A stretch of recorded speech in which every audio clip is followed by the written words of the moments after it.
We consider that there are more vulnerable populations since we find that privilege grants a certain level of protection against human trafficking.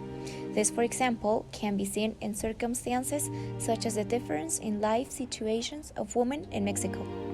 If we take a white European migrant woman and an indigenous migrant woman from Latin America, while both are women, they are exposed to different realities.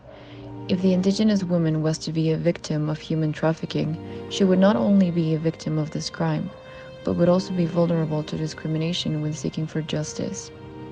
Although it is a problem that everyone is exposed to, there are certain minorities and groups that are at a high risk of suffering this crime. We as a society should address this problem and spread awareness so that equality becomes a reality that can be clearly visible through public discussions and activism. Solving this problem is a shared responsibility.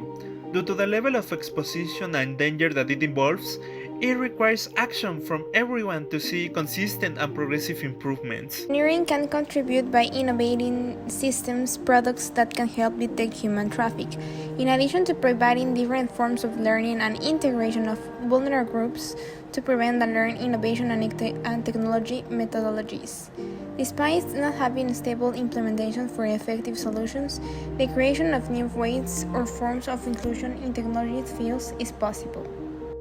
From the medical and health sciences perspective, the major contribution will be to ensure access to health and provide medical attention to those who need it, in addition to identifying signs of human trafficking within the patients, and finally, be able to support the victims and address this problematic by stopping the chain and process of traffic. Social sciences will be the branch in charge of creating and taking direct action to eliminate the problems. Social sciences studies how the social phenomena evolves, and it is important to understand that no matter how hard it tries, if they do not live their reality, it will be hard to reach a solution. Therefore, social sciences will be in charge of listening and identifying what's really going on, and finally present a proposal that the state will manage to comply with respect and visibility.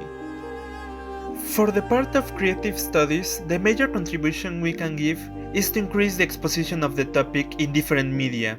So in that way, more people could be aware of this problematic that affect all of us. The key is to bring to the upfront the different perspectives of the affected people. To conclude, human trafficking is a current issue that affects most of the vulnerable populations that have little to no access to justice and that suffer discrimination. Actions such as spreading awareness, ensuring medical attention to those in need, and using technology to detect this crime can help reach the goal of a more inclusive society where not only diversity is accepted and celebrated, but also that everyone can live in equality with the same rights and opportunities, including the access to healthcare, state protection, and justice.